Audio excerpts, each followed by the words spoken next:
नमस्कार साथियों, एक बार फिर आप सभी का स्वागत है मेरे YouTube चैनल विनोद चेजारा पर। साथियों, आज के इस वीडियो में हम बात करेंगे वार्षिक कार्य मूल्यांकन प्रतिवेदन APAR, जिसे पहले ACR कहा जाता था, वो कैसे भरें। यहाँ साथियों के सामने जो समस्याएं आ रही हैं उनकी भी चर्चा जैसे जैसे हम बढ़ते जाएंगे वैसे करते जाएंगे, कहाँ कहाँ कौन सी समस्याएं आ रही है और आपको वहाँ क्या करना है। यहाँ सबसे पहले हम वो आदेश देख लेते हैं जो कि APAR से संबंध में जारी हुआ है। यहाँ साथियों, ये जो आदेश है वर्ष या सेशन 2022-23 की जो APAR है उसे भरने के संबंध में निदेशक माध्यमिक शिक्षा बीकानेर द्वारा जारी हुआ है, जिसमें अलग अलग समय पर जो भी आदेश जारी किए गए हैं उन आदेश की डेट भी यहाँ दी गई है। यहाँ आपको ध्यान रखना है कि जो भी लोक सेवक है वार्षिक कार्य मूल्यांकन प्रतिवेदन उनके भरने की जो डेट है, इसमें कार्यालय में जो भी कार्यरत मंत्रालय कार्मिक और अधिकारी है वो 1 से 30 अप्रैल तक इसे भर दें, और विद्यालय में कार्यरत शैक्षिक संवर्ग यानी जो शिक्षक जो लोक सेवक है वो 1 जुलाई से 31 जुलाई तक इसे भर दें। इसके बाद आगे के जो अधिकारी हैं उनकी जो टिप्पणी होंगी उनके संबंध में जो डेट है वो दी गई है, तो आप 31 जुलाई से पहले पहले इसे भर दें। यहाँ आपको कुछ निर्देश भी दिए गए हैं, जिसमें यदि आपके प्रपत्र 10 में कोई त्रुटि है तो पहले आप उसे सही कर लें और उसके बाद जो APAR है वो भरें। साथ ही आप अपने पद और संवर्ग के अनुसार आपकी जो अवधि है उसके अनुसार जो एक निश्चित चैनल है रिपोर्टिंग, रिव्यूइंग और एक्सेप्टिंग अधिकारी का, उसे सही सही चुनते हुए इसे आगे ऑनलाइन प्रेषित करें। यहाँ साथियों, यदि आपकी सेवा अवधि 3 महीने से कम है, जैसे मान लीजिए आपकी नई नियुक्ति हुई है और अभी जो 1 जुलाई है उस 1 जुलाई को आपको 3 महीने से कम की सेवा हुई है, तो आपको ऑनलाइन जो प्रतिवेदन है वो भरने की और पूर्ति करने की आवश्यकता नहीं है। लेकिन यदि फिर भी APAR पेंडिंग की जो लिस्ट है उसमें आपका नाम आ जाता है, तो यहाँ आपको जो APAR है वो कैसे भरनी है वो भी हम इसमें देखेंगे। साथियों, अब हम बात करते हैं APAR के चैनल व्यवस्था की। सबसे ज़्यादा प्रश्न या समस्याएं हैं वह यहाँ साथियों के सामने आती है।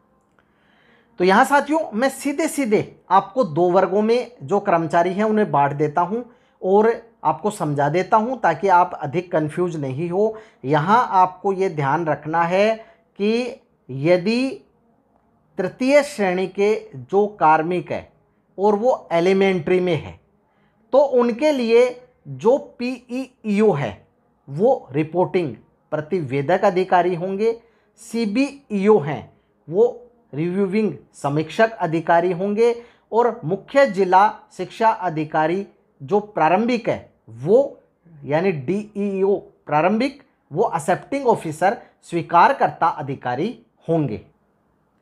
तो यहाँ जो भी तृतीय श्रेणी के कार्मिक है जो कि यहाँ एलिमेंट्री में है, अगर तृतीय श्रेणी के कार्मिक जो कि सेकेंडरी में है तो उनके लिए जो उनका प्रिंसिपल है वही रिपोर्टिंग ऑफिसर होंगे, CBEO जो हैं वो रिव्यूइंग ऑफिसर होंगे, और DEO जो माध्यमिक के हैं वो एक्सेप्टिंग स्वीकारकर्ता ऑफिसर होंगे।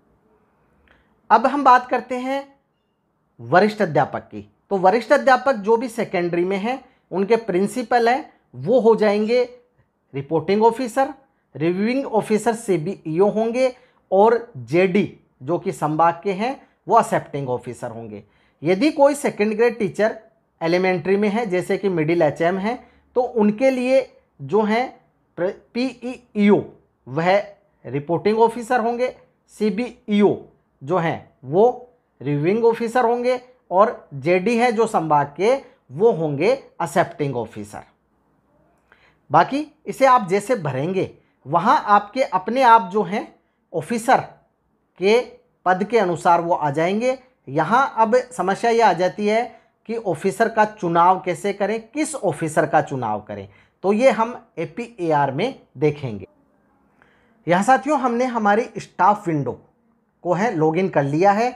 अब हमें जाना है यहाँ जो 3 लाइन है यहाँ आपको सेकंड ऑप्शन ही मिल जाएगा APAR का।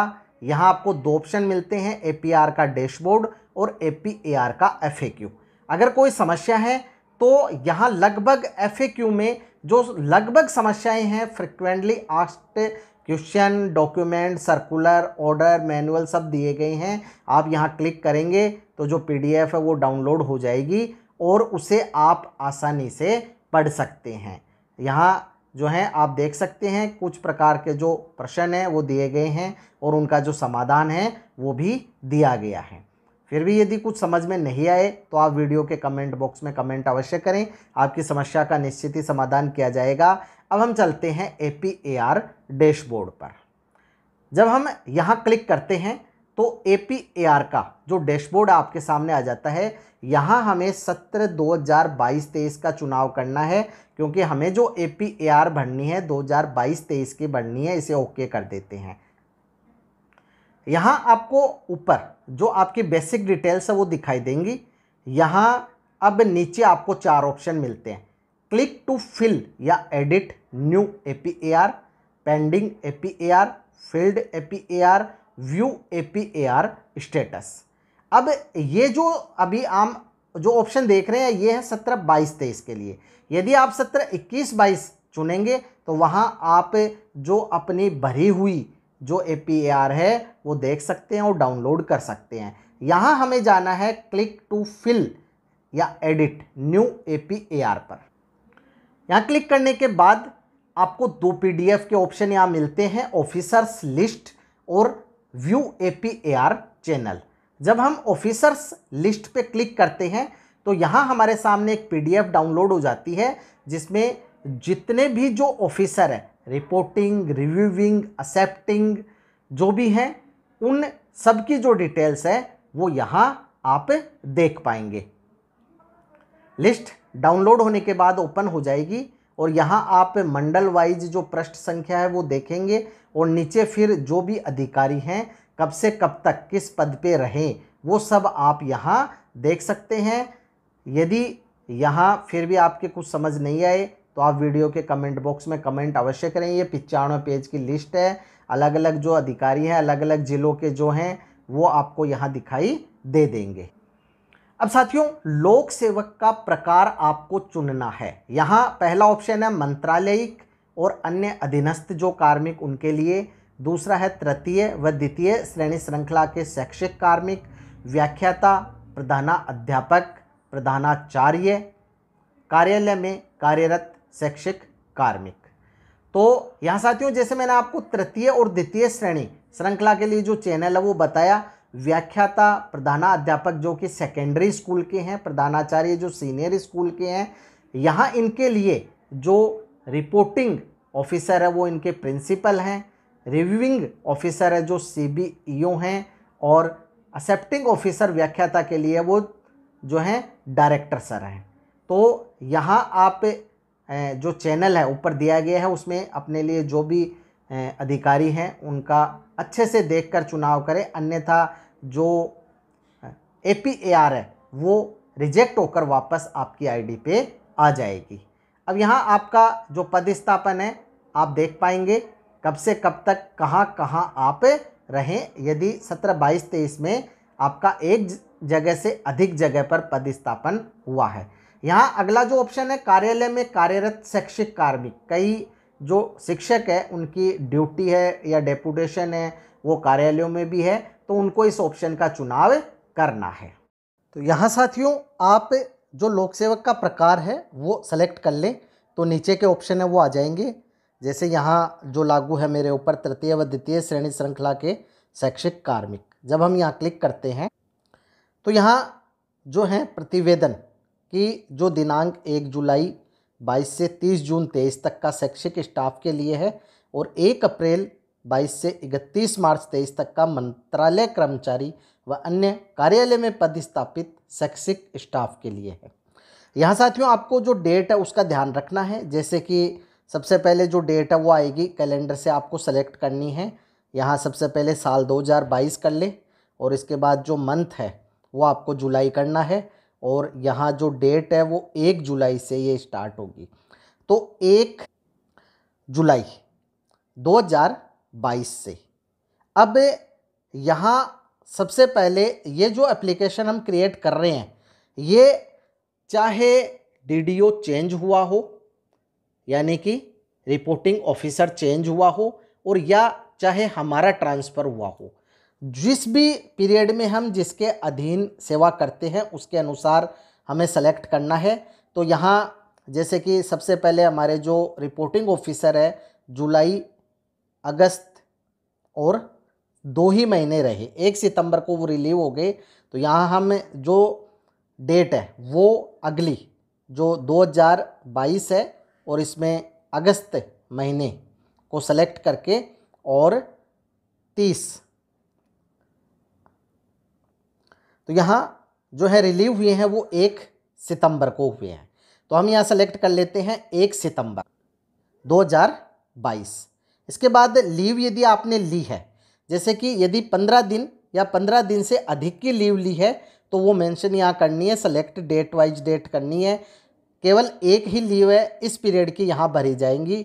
अगर एप्लीकेशन 1 है तो फिर आपने 1 से अधिक लीव ली है तो जो सबसे ज़्यादा दिनों की लीव है वो भर दें, अगर नहीं है तो खाली छोड़ दें। अब यहाँ साथियों आपको ऑप्शन मिलते हैं, उक्त अवधि में लोक सेवक राजकीय सेवा में नहीं था। जैसे मान लीजिए किसी की पोस्टिंग जनवरी में हुई है तो 1 जुलाई से लेकर 31 दिसंबर तक राजकीय सेवा में नहीं था, तो 31 दिसंबर तक के पीरियड के लिए आपको ये ऑप्शन सेलेक्ट करना है। उक्त अवधि में लोक सेवक अन्य सेवा में कार्यरत था, यानी शिक्षा विभाग के अलावा किसी अन्य विभाग में थे, तो वो पीरियड है आप सेलेक्ट कर यहाँ ये ऑप्शन सेलेक्ट करें। और किसी के अधीन न्यूनतम 3 माह सुपरविजन में सेवा नहीं, यहाँ जो है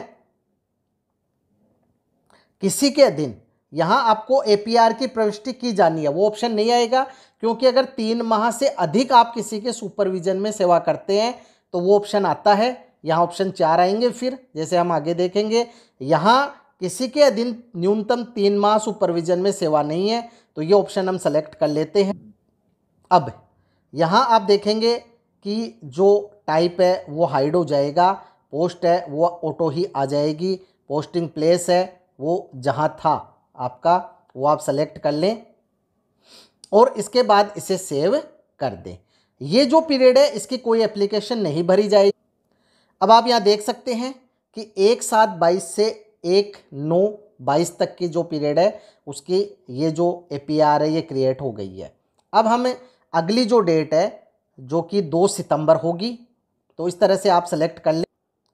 तो यहाँ हमने अगली डेट सेलेक्ट कर ली है जो कि 2 सितंबर 2022 से 1 नवंबर 2022 तक की है।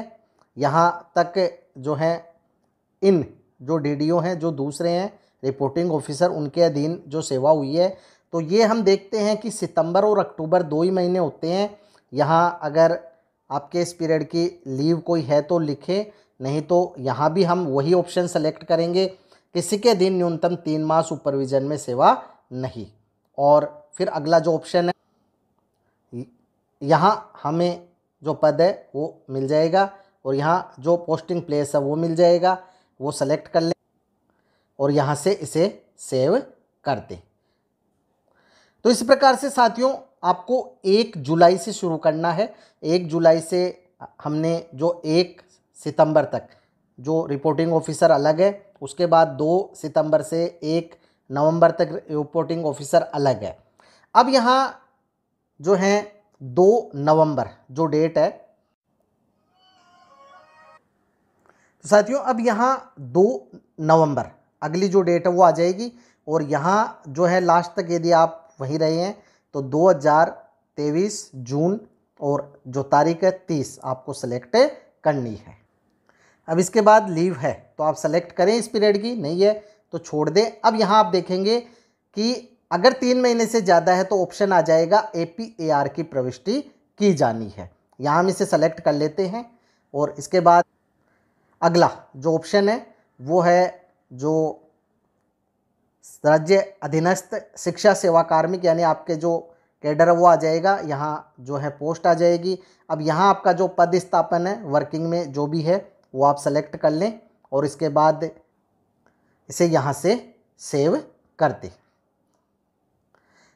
अब साथियों ये जो चैनल है आप अच्छी तरह चेक कर लें, डेट वाइज 1/7 से 1/9 और फिर 2/9 से 1/11 और फिर 2/11 से 30/6, कोई डेट छूटनी नहीं चाहिए, नहीं तो जो एप्लीकेशन है वो क्रिएट नहीं हो पाएगी। अब हम यहाँ देखते हैं, ये हमने जो है एप्लीकेशन है वो चैनल है।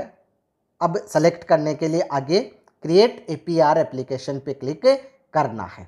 यहाँ हम क्लिक करते हैं तो एप्लीकेशन सक्सेसफुली सबमिट या क्रिएट हो। अब यहाँ हम देखेंगे कि इस पीरियड और इस पीरियड के लिए हमें किसी भी रिपोर्टिंग, रिव्यूइंग, एक्सेप्टिंग का चुनाव नहीं करना है। यदि ये 3 महीने से अधिक होते तो फिर यहाँ आपको रिपोर्टिंग ऑफिसर का चुनाव करना है, यहाँ भी रिपोर्टिंग ऑफिसर का चुनाव करना है। रिव्यूइंग और एक्सेप्टिंग ऑफिसर जो भी इस समय वर्तमान में है वही आएंगे। ये जो है अंतिम जो रिव्यूइंग और एक्सेप्टिंग ऑफिसर है अंतिम है वो आएंगे। अब हमें यहाँ क्लिक करना है चूज ऑफिसर पर और जो ऑफिसर है उनका चुनाव करना है। तो यहाँ आपको जैसे जैसे आप चुनाव करेंगे नाम आते जाएंगे। सबसे पहले रिपोर्टिंग ऑफिसर का चुनाव कर लेते हैं। रिपोर्टिंग ऑफिसर का चुनाव करने के लिए यदि रिपोर्टिंग ऑफिसर है वो रिटायर हो गए हैं, डेथ हो गई है या सस्पेंडेड है तो आपको यहाँ क्लिक करना है। यहाँ एक बॉक्स आ जाएगा, इस बॉक्स को जैसे कि हम यहाँ रिटायर पे क्लिक करते हैं तो ये बॉक्स आ जाता है। यहाँ आपको उस व्यक्ति का नाम और उनका पद लिखना है और अगर वो वर्किंग में है तो वर्किंग पे सेलेक्ट करेंगे तो यहाँ नीचे आपको सर्च के लिए staff ID, employee ID, mobile number और पोस्ट आ जाती है। मोबाइल नंबर से आप आसानी से सर्च कर सकते हैं। मोबाइल नंबर आपको सभी व्हाट्सएप ग्रुपों में जो अपने रिपोर्टिंग ऑफिसर है जिनसे भी आप जिसके अधीन कार्य करते हैं उनके मिल भी जाते हैं। यहाँ मोबाइल नंबर लिख लेते हैं। मोबाइल नंबर भरने के बाद आपको सर्च पे क्लिक करना है। सर्च पे क्लिक करने के बाद आप देखेंगे यहाँ जो सेलेक्ट ऑफिसर है यहाँ आपको क्लिक करना है। तो अगर किसी कारणवश ये ऑफिसर सेलेक्ट नहीं होते हैं तो टेक्निकल एरर हो सकती है जिसके कारण कि ये सर्च नहीं हो पा रहे हैं, तो आप बाद में ट्राई करें। और यदि साथियों मोबाइल नंबर से सर्च नहीं हो पा रहा है तो आप बाई पोस्ट जो है सेलेक्ट कर सकते हैं। जैसे यहाँ डिस्ट्रिक्ट सेलेक्ट करें, फिर ब्लॉक सेलेक्ट करें, फिर पोस्ट जैसे प्रिंसिपल और इक्विवेलेंट, और इसके बाद आप उनके प्रारंभ के 3 अक्षर लिखेंगे और सर्च पे क्लिक करेंगे तो सेलेक्ट ऑफिसर में जो नाम है वो यहाँ आ जाएगा। इसे आप सेलेक्ट कर लें। सेलेक्ट करते ही ये नाम जो है नीचे आ जाएगा। यहाँ आपको एक टिक मार्क लगाना है, इस जगह टिक मार्क लगाकर और आप नीचे सेव रिपोर्टिंग पर क्लिक कर दें तो ये रिपोर्टिंग ऑफिसर है वो सक्सेसफुली सेव हो जाएंगे और यहाँ इनका नाम आ जाएगा। अब रिव्यूइंग ऑफिसर और एक्सेप्टिंग ऑफिसर है, चाहे आपने कितनी भी जगह कार्य किया हो, अंत में 30 जून में वर्तमान में जो भी है वो आपको सेलेक्ट करने हैं। तो उनको भी हम मोबाइल नंबर से सेलेक्ट करके देख लेते हैं पहले, यदि हो जाए तो, नहीं तो फिर पोस्ट से सेलेक्ट कर लेंगे। मोबाइल नंबर भरकर सर्च पे क्लिक करें, यहाँ सेलेक्ट ऑफिसर है, यहाँ इनका नाम आ जाएगा और इसे सेलेक्ट कर लें। फिर ये जो नाम है नीचे आपको दिखाई देगा तो यहाँ बॉक्स है, इस पर टिक मार्क लगाएं और नीचे सेव रिव्यूइंग ऑफिसर पर क्लिक करके इसे सेव कर दें। अब हम देखते हैं कि रिपोर्टिंग रिव्यूइंग का नाम आ गया है, एक्सेप्टिंग का नाम हमें सेलेक्ट करना है। तो एक्सेप्टिंग में भी हम जो हैं मोबाइल नंबर हैं वो भरकर और सेव कर लेते हैं। यहाँ एक्सेप्टिंग में हमें 30 जून को जो हैं वो रिटायर हो चुके हैं तो पहले जो इनकी डिटेल्स है वो हम यहाँ डाल देंगे। यहाँ आपको ध्यान रखना है 30 जून को जो हैं उन्हें सेलेक्ट करना है यदि वो वर्तमान में भी है, और 30 जून को रिटायर हो गए हैं तो फिर यहाँ उनका नाम और पद लिख के नीचे जो हैं आपको वर्तमान में जो है उन्हें सेलेक्ट करना है। मोबाइल नंबर भर के आप सर्च पे क्लिक करें लें और इसके बाद सर्च पे क्लिक करेंगे तो यहाँ जो है नाम आ जाएगा। अब सेव रिपोर्टिंग एक्सेप्टिंग ऑफिसर पे क्लिक कर इन्हें सेव कर देंगे तो यहाँ जो तीनों नाम है वो आ जाएंगे और इस बॉक्स को क्लोज कर देंगे। अब साथियों हमने जो एप्लीकेशन है वो क्रिएट कर ली है और जो रिव्यूइंग रिपोर्टिंग एक्सेप्टिंग ऑफिसर है उनका भी चुनाव कर लिया है। यहाँ हम देख रहे हैं कि इस पीरियड के लिए किसी के अधीन सेवा नहीं है, आपको यहाँ से इसे सेव कर देना है। इसी प्रकार जो नीचे ऑप्शन है दूसरा, इसमें भी किसी के अधीन सेवा नहीं है तो आपको इसे भी यहाँ से सेव कर देना है। और नीचे जो है ऑफिसर है वो हमने चूज कर लिए हैं। यहाँ हम देख रहे हैं केवल एक एप्लीकेशन हमें भरनी होगी क्योंकि बाकी 2 में 3 माह से कम की सेवा है किसी के भी अधीन। अगर ये ज़्यादा होते तो हमें फिर 2 एप्लीकेशन भरनी होती। साथियों यदि यहाँ आपको ऑफिसर चुनाव करने में कोई गलती हो जाती है या ये जो ऊपर आपने डेट जो भरी है, पीरियड जो भरा उसमें गलती हो जाती है तो सबसे पहले आप डिलीट ऑफिसर करके और ऑफिसर को डिलीट कर दें और फिर एंटायर एप्लीकेशन को डिलीट करके एप्लीकेशन को डिलीट कर दें और दोबारा चुनाव कर लें। अब हम चलते हैं एप्लीकेशन फिल करने के लिए। तो यहाँ हमें फिल एप्लीकेशन पे क्लिक करना है, इससे एप्लीकेशन जो हमारे सामने आ जाएगी। एप्लीकेशन के 2 भाग है, रिपोर्टी और रिपोर्टिंग। ये भाग हमें भरना है। ये हमारे डीडीओ जो हैं वो इस पर टिप्पणी करेंगे। यहाँ जो बेसिक डिटेल्स है वो आ जाएगी और इसके बाद स्टेप 1 एप्लीकेशन फॉर्म है जिसमें मुख्य परिणामिक कार्यों के लिए निर्धारित लक्ष्य को आपको स्वयं द्वारा मूल्यांकन करना है। जैसे नामांकन के लिए आपने क्या प्रयास किए, लक्ष्य 100% था, उपलब्धि 100% रही या कम रही तो उसका कारण आपको यहाँ देना है। इसी प्रकार जो ठहराव है विद्यार्थियों का, चाइल्ड ट्रैकिंग प्रगति है, जन सहभागिता है, विद्यालय विकास में योगदान है और राज्य सरकार के योजनाओं में योगदान है। तो यहाँ आपको क्या करना है साथियों, यहाँ आपको जैसे 100% हम यहाँ भर देंगे और इसमें भी हम जो है 100% यहाँ भर देंगे। अब कमी का कोई कारण है तो आप लिखें, नहीं तो नील कर दे। इस प्रकार से आपको इन सभी को भरना है। तो साथियों सभी में हमने 100% भर दिया है, कमी का कोई कारण है नहीं, इसलिए हमने यहाँ इसे नील कर दिया है। अब आपको सेव एज ड्राफ्ट पे क्लिक करके इसे सेव कर देना है ताकि अगर आप बीच में कार्य छोड़ भी देते हैं तो ऊपर वाला आपको नहीं भरना पड़े। परीक्षा परिणाम है साथियों, ये आप यहाँ साथियों जो आप बुकलेट देख रहे हैं ये आपको बुक डिपो पे मिल जाती है जो कि परीक्षा फल पत्रक कहलाता है। अध्यापक अनुसार आपको इसमें जो है 3 प्रतियों में ये रिजल्ट बनाना होता है, जिसमें प्रथम प्रति है वो कार्मिक के लिए है, द्वितीय प्रति APAR के साथ लगाकर आगे भेजी जाती है और तीसरी प्रति विद्यालय में रक्षित पत्रावली के रूप में रह जाती है।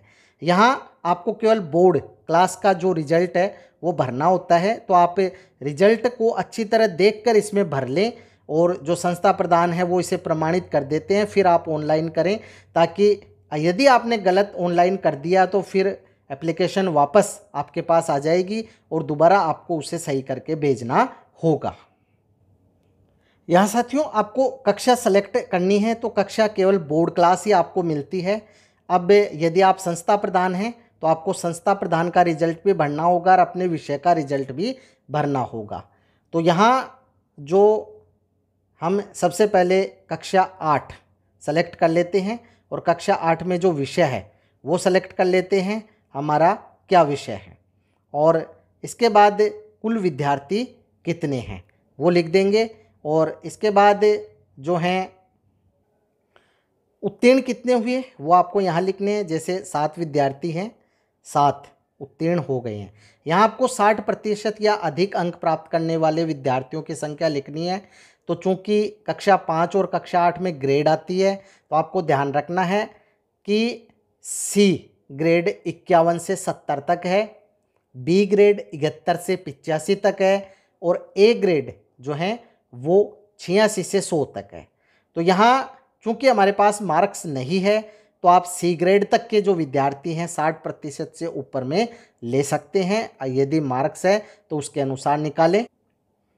तो यहाँ आप जितने 60% से अधिक उनकी संख्या भर दें और फिर इसे सेव कर दें। सेव करने के बाद जो उत्तीर्ण प्रतिशत है वो आप यहाँ देखेंगे 100% है, क्योंकि 7 विद्यार्थी है, 7 उत्तीर्ण हो गए हैं। अब यहाँ आप जो अगर कोई उसी कक्षा में और भी कोई विषय पढ़ाते हैं, जैसे कक्षा 8 में सेकंड जो विषय है वो गणित है, तो गणित में भी जो विद्यार्थियों की संख्या है वो आप यहाँ लिख दें, 7 विद्यार्थी, 7 उत्तीर्ण। जितने भी जो विद्यार्थी हैं उनकी संख्या, फिर उत्तीर्ण विद्यार्थियों की संख्या, फिर जो 60% से अधिक कितने विद्यार्थियों के हैं उनकी संख्या, और फिर जो हैं आपको सेव करना है। तो यहाँ सेव पे क्लिक करें, रिजल्ट है वो सक्सेसफुली सेव हो जाएगा। अब यदि संस्था प्रदान है तो आपको यहाँ जैसे कक्षा 5 और कक्षा 8 दोनों का रिजल्ट सेव करना है। कक्षा 5 सेलेक्ट कर लें, सब्जेक्ट में जो है ऑल सब्जेक्ट कर दें, क्योंकि यहाँ जितने भी विषय हैं संस्था प्रदान की जो है रिस्पॉन्सिबिलिटी सभी के लिए हैं।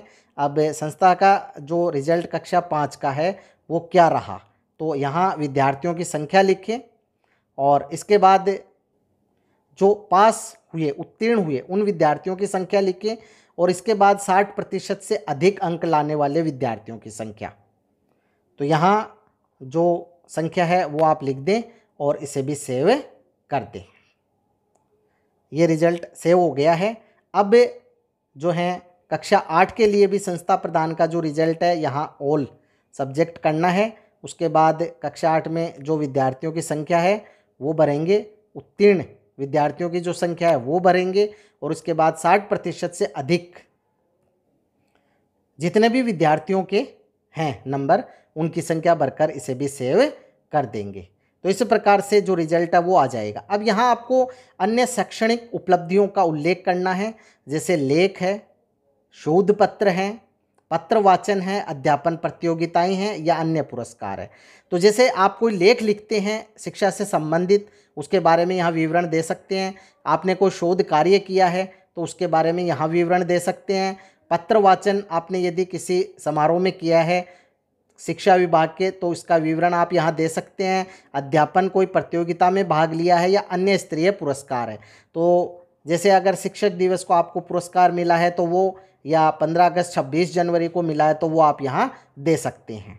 अब साथियों यहाँ आपको हिंदी में नहीं लिखना है, यहाँ आपको इंग्लिश या मंगल फ़ॉन्ट में ही लिखना है। अब यदि आपके इंग्लिश लिखने में कोई समस्या हो तो फिर आप जो गूगल ट्रांसलेट है उसकी मदद ले सकते हैं। जैसे आप देख रहे हैं ये ऐप है गूगल ट्रांसलेट, और गूगल ट्रांसलेट में जैसे आप अगर हिंदी में बोलते हैं तो लैंग्वेज इंग्लिश कर लें। अब यहाँ बोलना शुरू करें तो यहाँ हमने जो ऊपर हिंदी में बोल के टाइप किया, लिखा, वो यहाँ इंग्लिश में आ गया है।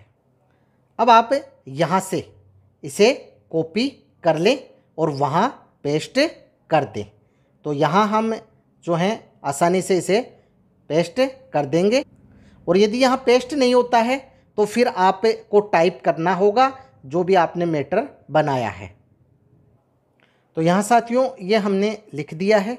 इसके बाद वर्ष के दौरान प्राप्त प्रशिक्षण का जो विवरण है वो आपको देना है। तो यदि आपके ऑनलाइन या ऑफलाइन कोई प्रशिक्षण हुए हैं, वो प्रशिक्षण का प्रकार, उसकी अवधि, प्रशिक्षण से प्राप्त उपलब्धि का उल्लेख आपको यहाँ करना है और फिर उसे सेव करना है। तो यहाँ साथियों हमने जो ट्रेनिंग है वो पूरी भर दी है और सेव कर दिया है। आपके जो भी ट्रेनिंग हो आप देख लें और कर दें। अब प्रतिवेदित अधिकारी द्वारा किए गए विशेष कार्यों का संक्षिप्त विवरण आपको 250 शब्दों से कम में देना है। यहाँ आप जो भी कार्य करते हैं विद्यालय में वो सभी कार्य आप यहाँ लिख सकते हैं। तो यहाँ साथियों हमने जो भी वर्क स्कूल से संबंधित किया है उसका जो उल्लेख है वो यहाँ कर दिया है। अब आपको सबसे पहले यहाँ से इसे सबमिट करना है। सबमिट करने के बाद अगला जो ऑप्शन है जो आप नीचे देख रहे हैं, यहाँ आप एक बार इसे फिर अच्छी तरह चेक कर लें कि ये हमने जो पूरी है वो अच्छे से भर दी है, सभी जो भाग हैं इसके।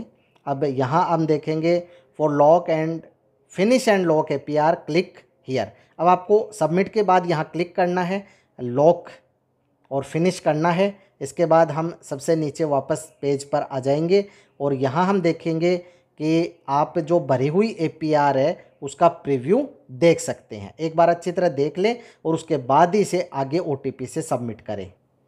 तो यहाँ हमने इसे चेक कर लिया है। अब हम यहाँ लॉक एंड फॉरवर्ड एप्लीकेशन पे क्लिक करेंगे, ओके करेंगे। इसके बाद जो OTP है वो हमारे मोबाइल नंबर पे आएगा।